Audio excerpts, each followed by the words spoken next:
नमस्कार दोस्तों, आपका स्वागत है हमारे चैनल पर। आज हम बात करेंगे नवरात्रि के दूसरे दिन पूजे जाने वाली माता ब्रह्मचारिणी की पावन कथा के बारे में। कहते हैं कि इनकी पूजा करने से तप, संयम और शक्ति प्राप्त होती है। तो आइए शुरू करते हैं। एक छोटी सी माँ ब्रह्मचारिणी की कथा।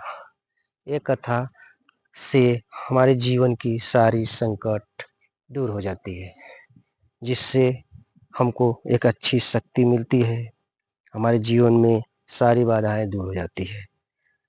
तो माता ब्रह्मचारिणी को सब कहा जाता है कि माता ब्रह्मचारिणी माँ दुर्गा का ही रूप है, जो कि बहुत से तप तपस्या से ही प्राप्त हुआ है। ब्रह्मचारिणी का अर्थ है कि जो नारी तप तपस्या और संयम रखने वाली होती है, उस देवी को ब्रह्मचारिणी कहा जाता है, जो कि अपने तप से और साधना से शक्ति से सबको अपने आधार पर प्रभावित कर सके, उसके ही एक स्वरूप है ब्रह्मचारिणी देवी।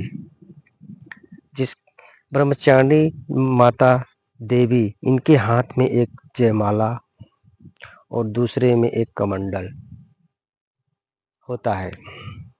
और ये माता एक शांति का प्रतीक माना जाता है। ये माँ नवरात्रि में ही इनकी पूजा ज़्यादा से ज़्यादा की जाती है। इनके दूसरे हाथ में जो कमंडल होता है, वो तपस्या, त्याग और तपस्या, धर्म का प्रतीक है, जो कि मुख्य रूप से माता ब्रह्मचारिणी का रूप माता शैलपुत्री का ही अगला रूप माना गया है।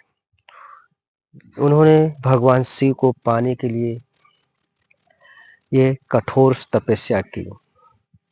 उन्होंने हजारों वर्षों तक तप किया, कई वर्षों तक केवल फल खाए, केवल पत्तों पर ही जीवन बिताया और अंत में बिना अन्न जल के तपस्या की।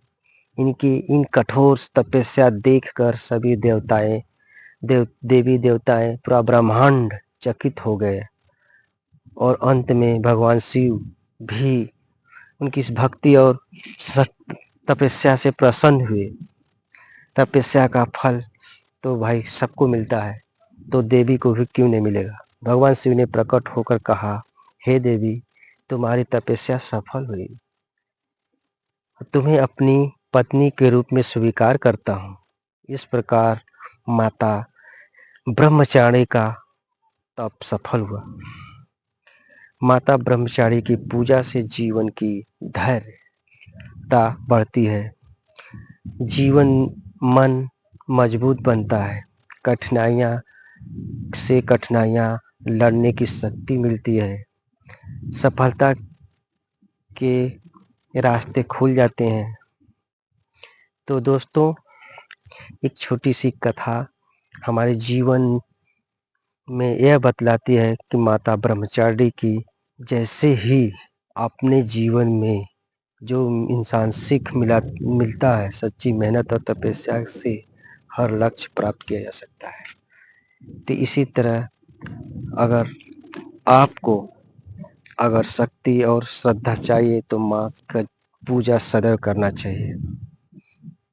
तो दोस्तों, अगर ये वीडियो आपको थोड़ा सा भी पसंद आए तो लाइक, शेयर और सब्सक्राइब करना ना भूलें और कमेंट में जय माता दी जरूर लिखें। नमस्कार दोस्तों।